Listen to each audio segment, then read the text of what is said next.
Hi, Ellen. How are you? Hello, lovely Nancy. How are you? I'm all good. I am so excited to be here.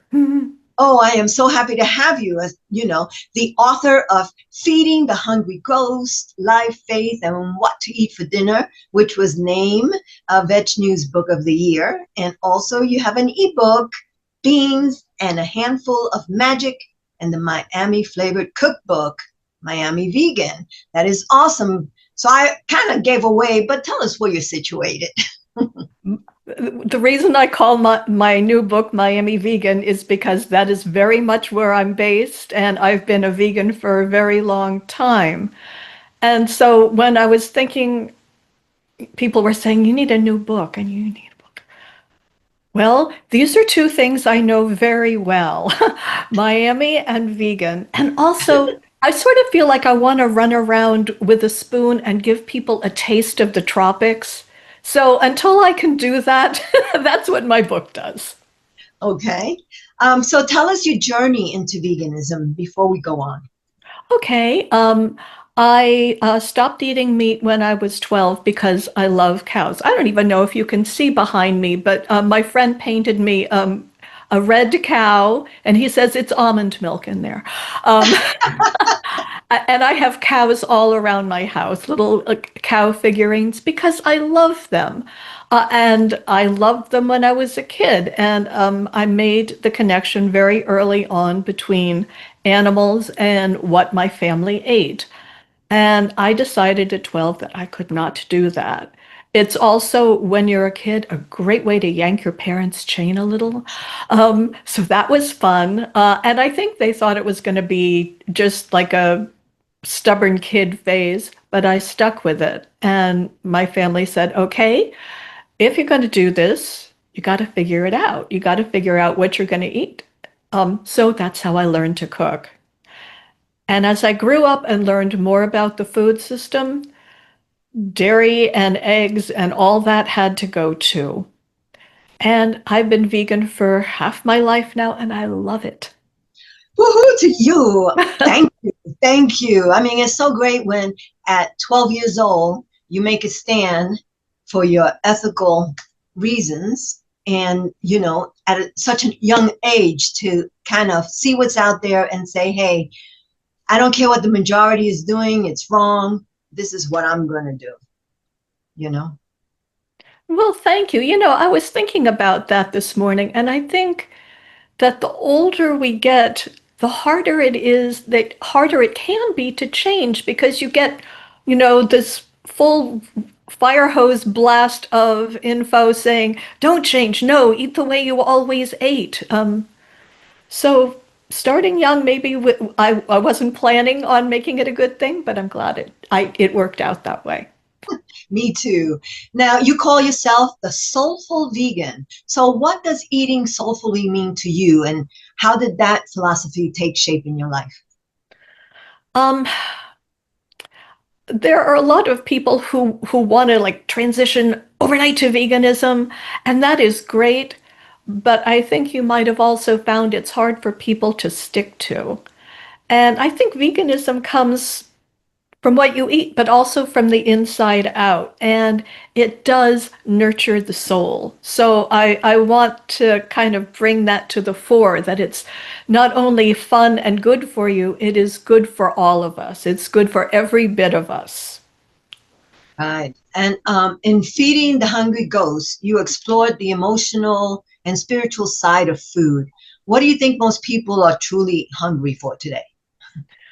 And it's not necessarily what we eat. It's something like this. It's connection. It's connection with people, connection with the planet, and a sense like, hey, everything's going to be all right after all. These are tough times. I don't want to lie. And we need each other, and we need to be connected in deep, soulful ways.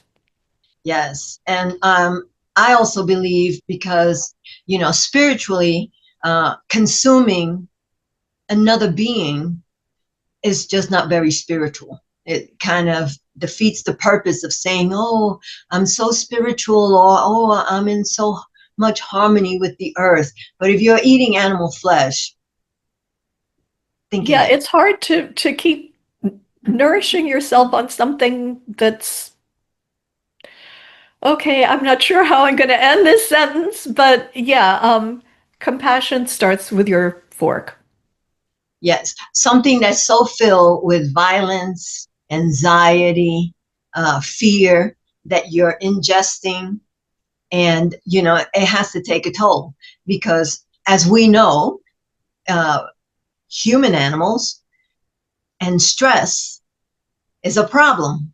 So imagine, and that's just from your environment, right? So imagine adding on to that stress, the stress of the animals that you just consume. You And know, we love our pets and we would never want to cause them any harm. So it's just expanding out from that. Like, no, why would I hurt another living creature?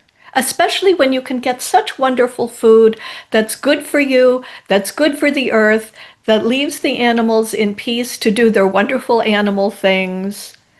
It's not, it's a mindset change, I'm not going to lie, but it's so, so rewarding. and as you said, people love their companion animals, right?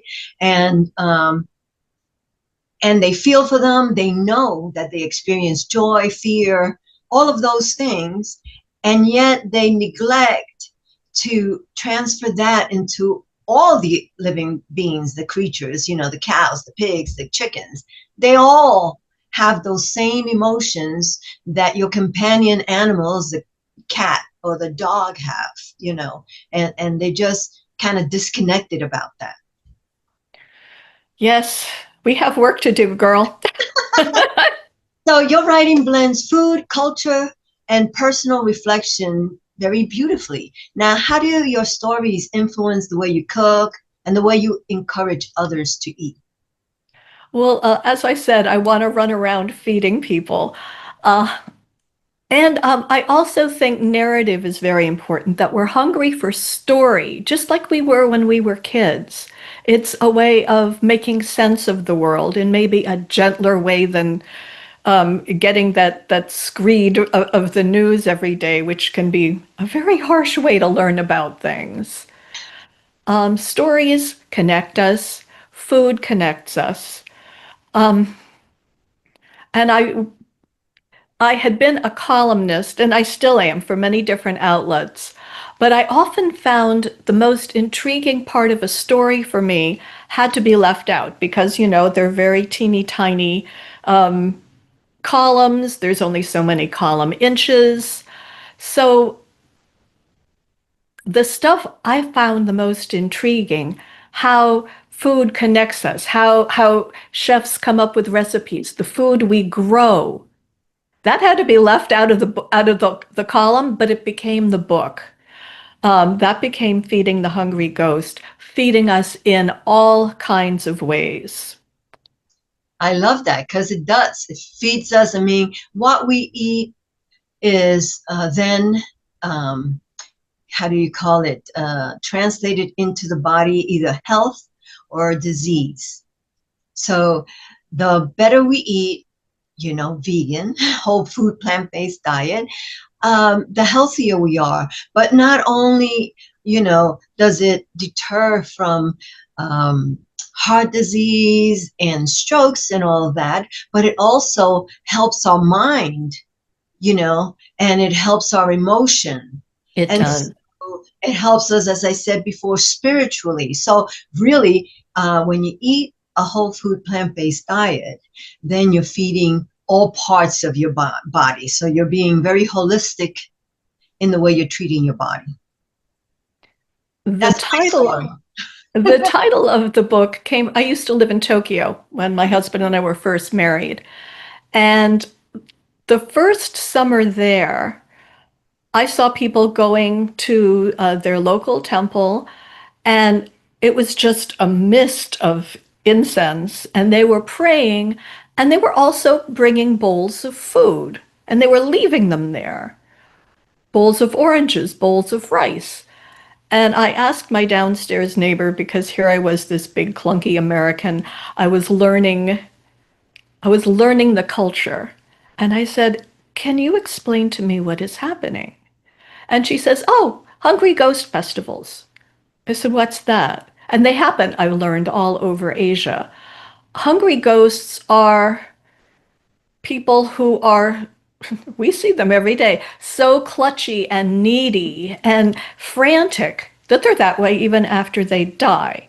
And if you have a hungry, crazy relative who has passed, you give them prayer and food offerings, and it quiets their crazies, and they're relaxed and they can go away. And the same thing works for us when you give us attention and compassion and good food. It quiets our crazies. It it stills and completes us, and we're not so hungry, hungry, hungry anymore. Oh, very interesting. Learn something new every day. Thank you. I appreciate that. I always thank whoever gives me some part of some information that I never heard of before. So thank you for that. Now, I love beans, and that's one of your greatest Oh, culinary loves. yeah. What makes them such a powerful and yet often overlooked ingredient in the vegan kitchen? Oh my goodness. How long do we have? First of all, they're the original plant-based protein. They are so, so versatile. They are culturally appropriate to every culture and cuisine. And I also think they connect us. Every culture has a bean recipe, and it's sort of like the people's food. As I don't go to the grocery store without getting shocked at food prices these days. Beans are still affordable, so they're the food for everyone. In fact, I am teaching that to a couple underprivileged groups that, okay, you need to eat well, you need to take care of yourself. This is a delicious, versatile, affordable way to do it. And beans, they have fiber, they have protein, they have all this stuff, and you have, you know, I try to eat throughout the course of the week different foods, right? So I can have, and if I'm incorporating beans, trying to incorporate beans every day, you got black beans, you got red beans, you got white beans, you got chickpeas, one of my favorites, and so on and so on. So, it's not like you're going to get bored. Right. They all have their own personalities, just like we do. There you go. That's right. Some are happy and some are, well, Some they're are a all, little more subtle. some are more in your face, but they are all so good and so healthy for you. I myself, native New Yorker, Spanish heritage, and so Mm, we grew up in rice and beans. And let me tell you that it was not ever boring to me. Still not ever boring to me. I don't eat rice and beans every day, but but I did when I was younger, and I'm so happy for it because even though I wasn't vegan at 12, like you were, kudos to you.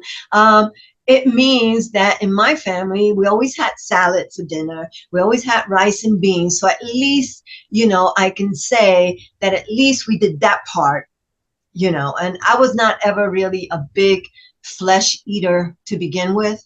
So I'm also glad about that part. Although I'm oh sad that I my. that I did participate in that cruelty. You So can't undo what you did.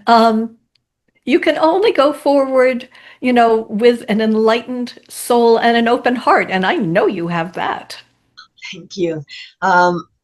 Yeah, there's that saying that says you do as much as you can until you learn more or know better. I think it's Maya Angelou who said it. Mm, I'm paraphrasing, but anyway, do what you can until you know better. When you know better, do better. So that's how I feel. hmm But still, I'm still trying to make amends to animals. Oh, Oh, that's lovely. And I know they feel it. Mm, I sure hope so. Now, mm. as a Miami native that you are, how does the city's culture and flavor landscape your cooking and your approach to plant-based foods? Ah, well, we do have one of the things I love about Miami. It's not the traffic, which can be awful, but Miami has the reputation for glitz and bling, and I'm not saying we don't have that, but to me, what's really glamorous about Miami is what's really here. It's the mangoes right off the tree, and right now the trees are so full of blooms. So I just know it's going to be a sweet and succulent season. It is palm trees everywhere you look. It is the quality of light here, and I wanted to get all that in the book, just like how vibrant the tropics are. And wow, we have such amazing produce. Right now is it's March. It's kind of crazy. It's our growing season. I've got, I'm looking out at my backyard where I'm growing mustard greens and kale and dandelion because I love my greens. I love getting all that. Someone had a cooking class the other day and someone said, I want to look in your refrigerator. Like, I don't know. She thought she was going to catch me out. I said, sure. She said, you have a lot of greens in there. I said, I love them. And you can mix them with beans, you can mix them with rice, and you've got a whole other thing going on. Right, you can put them in soups. You can do so much with the greens. So it's awesome. Um, Tell me or tell our viewers, what is the simplest first step they can take to start their plant-based journey into health? I think you've hit on some good ones, girl. Rice and beans, because it will make you feel full. When people say, "Oh, I could never be vegan," I don't want to just eat lettuce all day. Honey, neither do I. Um, we want to feel full. We need to feel complete. We need to be energized, and these foods will help give you that. So I think basics, that's a great start. And whatever your culture is or whatever grows near you, you've got rice and beans somewhere. If you want to dial it up a little, switch from white rice to brown because then you do get more fiber. And if you grew up in a Latin household, I'm sure it was mostly white rice growing up, which it is here because we have a big Latin community and we have a big Caribbean community. And I love that. And I try and get some of those flavors in the book too. But yeah, white rice is culturally traditional. Brown rice, just give it a try. First of all, you get more fiber, and I think it's nuttier, richer, more flavorful too. Yes, for sure. So now you do community food activism. Um, so tell me, like you've done cooking classes, and so you're. I know that I've done cooking classes at Natural Grocers, and most of the people who come to my cooking classes are not vegan. Um, they're people who want to find out how to eat healthier, Right. and what veganism is all about. Um, and I guess they like it because they've been coming for years now. So but the thing is, like, I'll do tabling and if I have tastings and stuff, and it's just always amazing how somebody, you give them a taste, like you said, going around with a spoon, you give them a taste and they're like, that's vegan? And I think that, when people talk about veganism in movies and on TV series or on radio, let's say, because they don't know, they mock the taste of vegan or whole food plant-based food erroneously. And that's one thing that I think we need to stop. But for me, it's been the opposite. When people taste my food, they like it, they want to learn more, they want to stay connected. Has that been your experience? Yes, it has. There's every good reason to go vegan. There's loving animals. There's compassion in general. There's personal health, which is a big driver for a lot of people I teach. And there is climate change, which living in Miami, we face every day. I guess everywhere is kind of dealing with that now. But I have also found that it can be hard for people to stick with. So you need great food there too. Yes. So I want to thank you, Ellen, for being on the Vegan Pulse. Any last words that you would like to share with the viewers? And I will have your website on this podcast. So if people want to reach out, they can. If they're going to Miami, they can say hi. If they are in Miami, they can reach out as I well. would love to meet you wherever you are. So it's up. Here are your words. What was your question? I was so excited. So I was just saying, any last statements that you want to leave for our viewers? Any words of wisdom that you have to share or anything? I know every vegan is a big-hearted person who's putting their love out into the world, but make sure you get some of that love back. Take good care of yourself. We need to nourish ourselves all over. So, wishing you lots of self-care, lots of delicious food, and an amazing vegan journey. Thank you. Take care. Thank you so much. Bye-bye.